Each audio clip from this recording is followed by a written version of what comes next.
travaillons ensemble au service du Seigneur. C'est ce que nous vous proposons ce soir.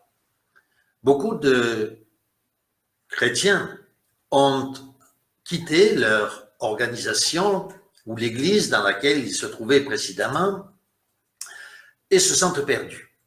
C'est le cas des témoins de Jéhovah qui avaient l'impression que, hors les témoins de Jéhovah, il n'y avait pas d'autre vie, il n'y avait pas de vie, et que dehors, c'était bien sûr le diable et que c'était la seule organisation. Ils se trouvent donc absolument désemparés. On peut même utiliser l'expression « c'est une terre brûlée », à tel point que beaucoup d'anciens témoins de Jéhovah sont devenus carrément athées. Ils sont perdus, cœur blessé, cœur brisé. Ne pensez pas que les témoins de Jéhovah sont les seuls qui se trouvent dans cette situation. D'autres aussi qui s'imaginaient que leur organisation était l'organisation, la seule organisation, la seule Église de Dieu sur la terre, ressentent les mêmes choses. C'est le cas, par exemple, des assemblées de Dieu. Lorsque un chrétien quitte ce mouvement, il se sent lui aussi perdu. Alors, que pouvons-nous faire pour aider ces chrétiens? Peut-être est-ce votre cas, ou peut-être connaissez-vous des chrétiens qui se trouvent dans cette situation. Il y a deux manières d'agir. La première, c'est effectivement, comme nous le disions, c'est le cas de beaucoup, devenir athée, ou se lamenter, pleurer sur son sort, se demander, comme certains, où se tourner, vers qui aller, vers quel groupement religieux aller.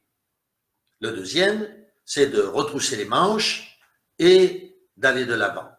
C'est ce que nous vous proposons aujourd'hui. Alors, qui sommes-nous? Nous sommes un petit groupe de chrétiens. Nous sommes une association déclarée au niveau européen qui s'intitule Worldwide Christians. Nous acceptons au sein de ce petit groupe de travailler avec des églises tout à fait différentes. Nous travaillons avec les églises anglicanes.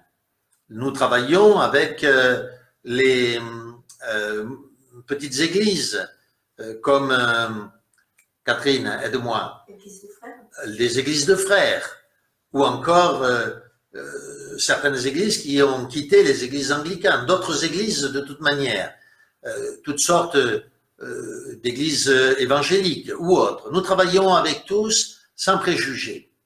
Sommes-nous une église? Comme vous le comprenez, non. Nous sommes une mission. Nous avons participé à la formation post-universitaire ou au-delà de la faculté de pasteurs dans différents pays du monde. Aujourd'hui, nous nous intéressons particulièrement à ceux qui ont quitté les témoins de Jéhovah ou, comme nous le disions, d'autres églises, d'autres assemblées.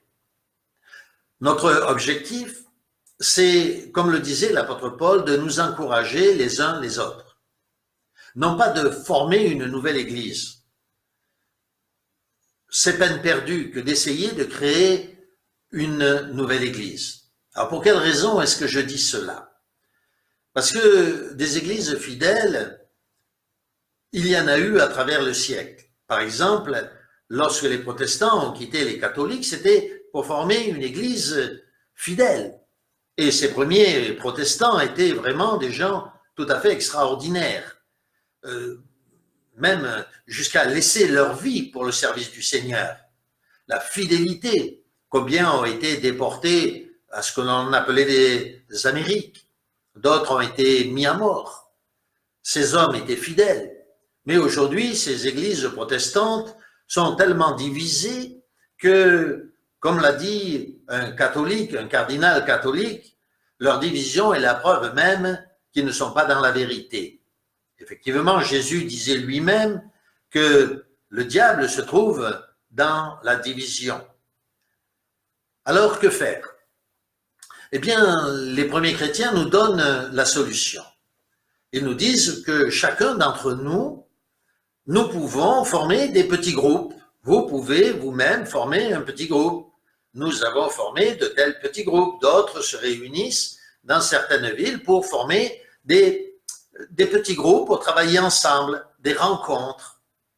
Le Seigneur Jésus ne disait-il pas, prévoyant les temps dans lesquels nous vivons, des temps difficiles et durs où la vérité aurait disparu de la terre, à tel point qu'il dit lui-même, lorsque le Fils de l'homme reviendra, trouvera-t-il la foi sur la terre?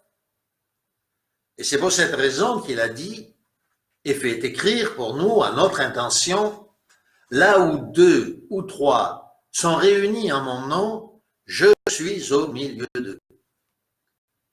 Eh bien, comment le Seigneur peut-il être au milieu de nous lorsque nous créons un petit groupe de maisons? C'est la première question. Eh bien, tout simplement parce que, comme il le dit lui-même, il envoie son esprit. Il dit lui-même, je vous enverrai, Jean 14, vous connaissez le passage, je vous enverrai l'assistant, et cet assistant vous enseignera dans toute chose, dans toute la vérité. Quel est cet assistant? Nous le savons, c'est le Saint-Esprit. Où se trouve ce Saint-Esprit? Est-ce que nous recevons un esprit de Dieu individuel qui nous enseignerait cette vérité? Alors, même si cela n'est pas complètement faux, il est évident que la vérité se trouve dans cet esprit que le Seigneur a fait écrire, qu'on appelle nous-mêmes le Nouveau Testament. Dans cet esprit, dans ce Nouveau Testament, se trouve toute la vérité. Si donc vous étudiez avec un petit groupe de personnes, si vous vous rencontrez, si vous discutez, la vérité se trouve là, dans ces pages de la Sainte Bible, et en les examinant, vous trouverez, nous trouvons cette vérité. Cette vérité n'est pas ailleurs, car, comme Jésus lui-même le dit, je suis le chemin, la vérité et la vie. Ce chemin, cette vérité et cette vie se trouvent donc dans l'esprit de la Bible, qui est l'esprit du Saint-Esprit, qui est l'esprit de Jésus-Christ. Donc, comme le dit si bien l'apôtre Paul dans 2 Corinthiens au chapitre 6, versets 11 à 13, je vous propose que nous en fassions la lecture. L'apôtre Paul dit « Élargissez-vous ». Nous allons écouter donc cette lecture de la part de Catherine, je le rappelle, 2 Corinthiens chapitre 6, versets 11 à 13.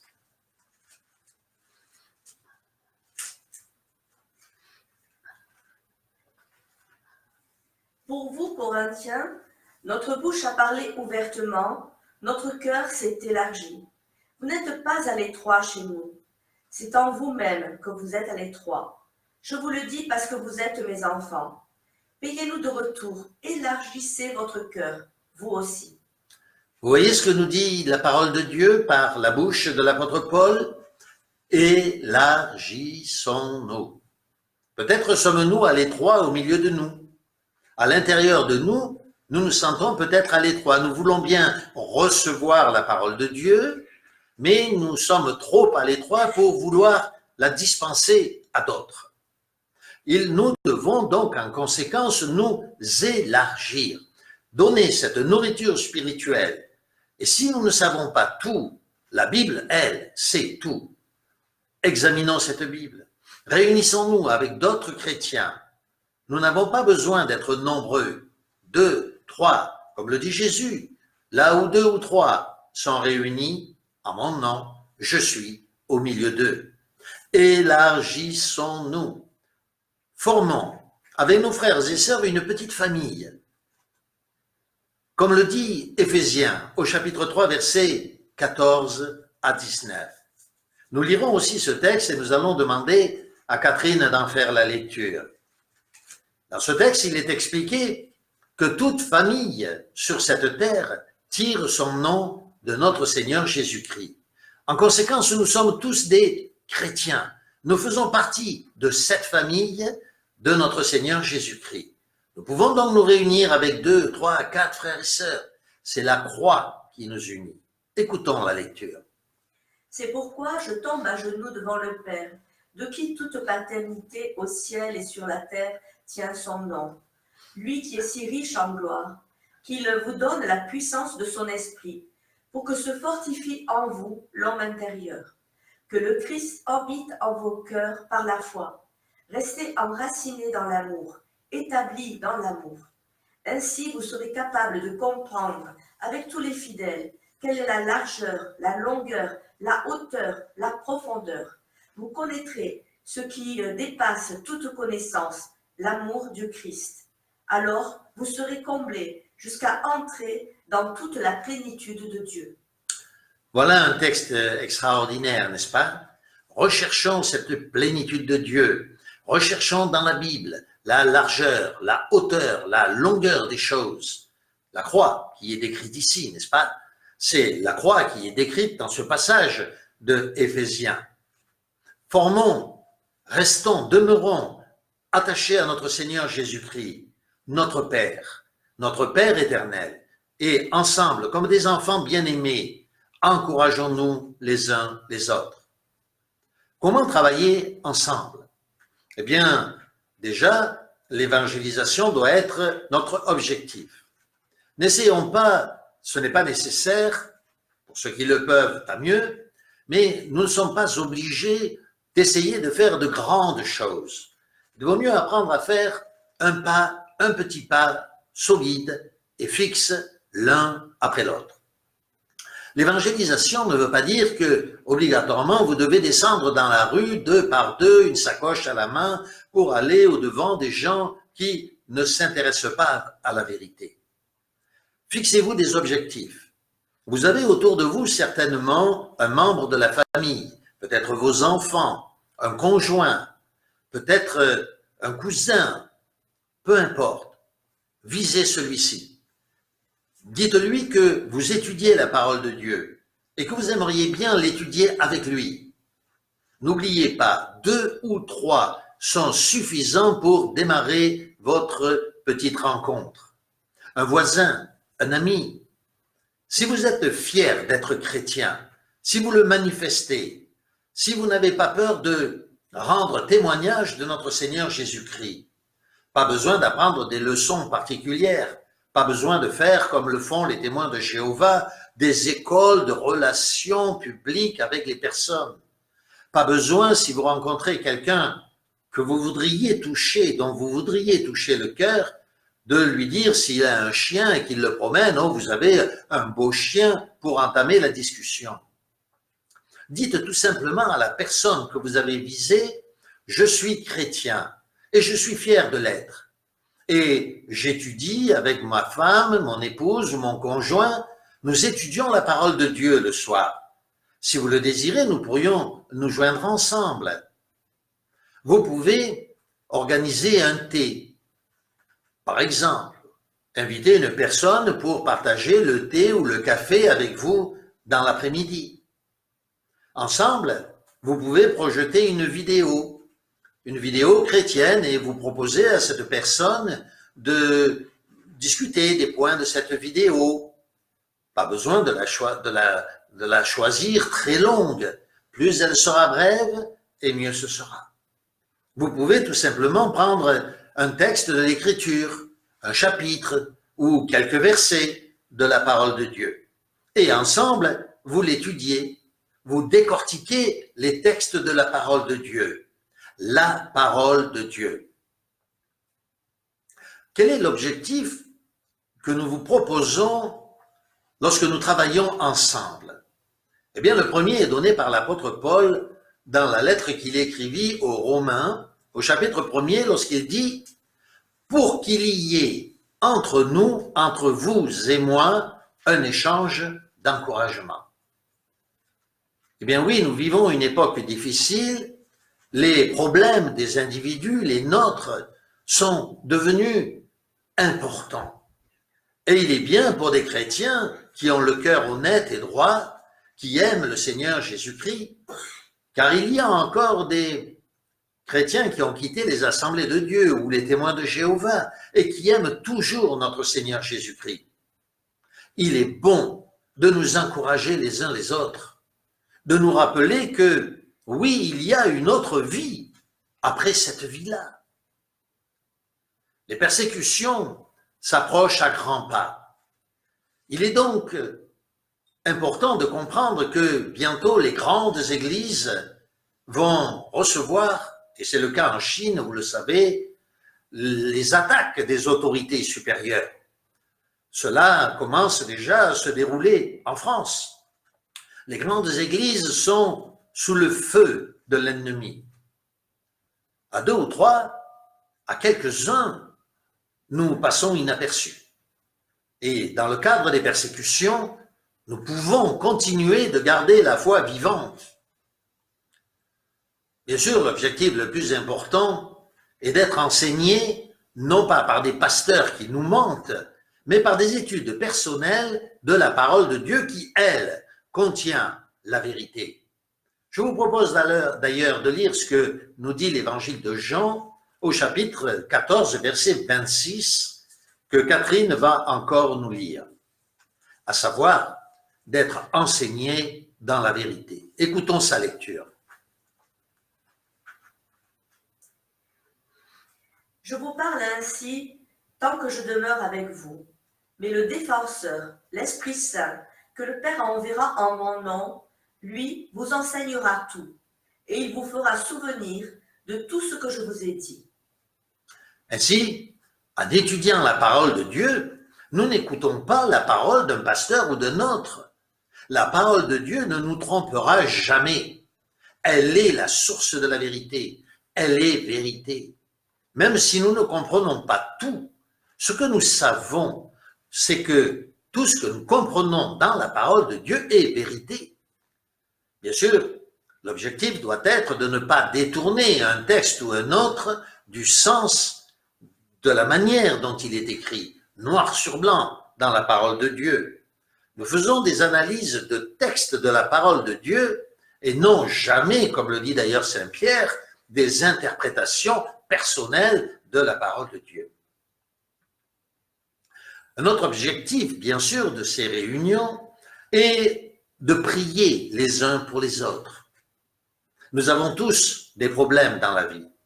Nous avons tous besoin que l'on prie pour nous.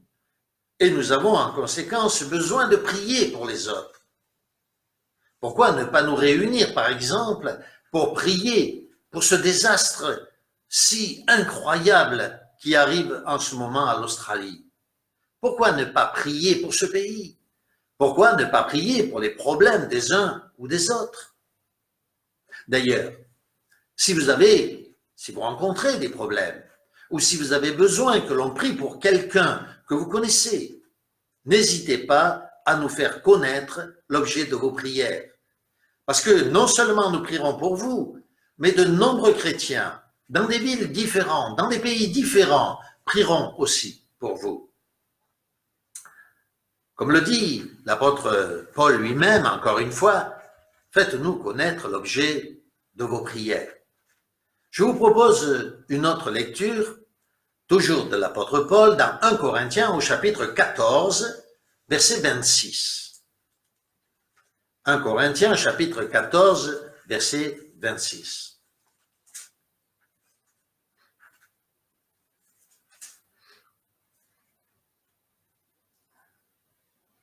Alors, frères, quand vous vous réunissez et que chacun apporte un cantique ou un enseignement ou une révélation ou une intervention en langue ou une interprétation, il faut que tout serve à construire l'Église. Autrement dit, quand on se réunit, n'est-ce pas, l'objectif est d'être positif. Nous ne sommes pas là pour nous faire du mal, nous sommes là pour nous faire du bien, nous encourager les uns les autres, comme nous le disions précédemment. Prier, panser les plaies, nous aimer les uns les autres. Je demanderai à Catherine de préparer tout de suite la lecture de Colossiens au chapitre 3, versets 14 à 16. Colossiens, chapitre 3, versets 14 à 16. Ce sera notre dernier verset pour ce soir, un texte, donc Colossiens, chapitre 3, versets 14 à 16. Par-dessus tout cela, ayez l'amour qui est le lien le plus parfait, et que dans vos cœurs règne la paix du Christ, à laquelle vous avez été appelés, vous qui formez un seul corps, vivez dans l'action de grâce. Merci beaucoup donc pour ce texte qui nous parle de l'amour qui doit caractériser ces petits groupes de chrétiens. On n'est pas là pour se critiquer, pour se faire du mal, pour parler les uns contre les autres, mais bien au contraire, pour nous unir, nous aimer, nous pardonner. Parce que nous avons tous des fautes, nous commettons tous des péchés, nous sommes tous largement imparfaits et pécheurs. Nous devons d'ailleurs prier pour le pardon de nos propres péchés. Apprenons donc à nous aimer, à nous pardonner, à nous faire du bien. En résumé, nous vous proposons donc, comme nous le disions au début de cet exposé, de créer chacun d'entre nous des petits groupes dans la région où vous êtes, dans la ville où vous êtes, dans votre village. Réunissez-vous à 2 ou 3 ou plus si vous pouvez, bien entendu. N'essayez pas de créer une église. Non, ce n'est pas l'objectif. N'essayez pas n'essayons pas de nous gargariser, d'être prétentieux, d'essayer de rivaliser avec les églises. Non, non. Nous sommes là comme des frères et sœurs, comme des enfants bien-aimés. Le but est de se réunir, comme nous le disions, dans des petits groupes de maisons, comme le faisaient d'ailleurs les tout premiers chrétiens, étudiant la parole de Dieu, chantant éventuellement un cantique ou deux ensemble, en lisant des psaumes, étudiant la parole de Dieu. Le but étant de nous encourager les uns les autres, de nous fortifier dans la connaissance exacte de la parole de Dieu qui, elle, ne nous mentira jamais. Le but est de résister aux persécutions qui s'abattent aujourd'hui sur les nations, les unes après les autres, de nous faire du bien, oui, de nous aimer les uns les autres. Que le Seigneur vous bénisse, que le Seigneur bénisse les efforts que vous voudrez faire, comme nous le disions, si vous désirez vous élargir votre cœur, pour ne pas seulement recevoir la nourriture spirituelle, mais pour être capable, après l'avoir reçue, l'avoir digérée, la donner à d'autres. Nous rappelons ce que Jésus lui-même disait constamment. Petits enfants, avez-vous de quoi leur donner à manger? Donnez-leur à manger vous-même. Petits enfants, avez-vous péché quelque chose que vous pourriez donner à d'autres? Si c'est votre cas, alors allez, nourrissez les brebis du Seigneur. N'oubliez pas, 2 ou 3 seulement, je suis au milieu d'eux. Nous serons heureux de vous encourager et de vous aider. N'hésitez pas à nous appeler, à dire que vous aussi vous désirez coopérer avec nous, juste comme frères et sœurs, pour nous encourager mutuellement les uns les autres, à distance, pour que, dans la prière, nous puissions continuer de prier les uns pour les autres.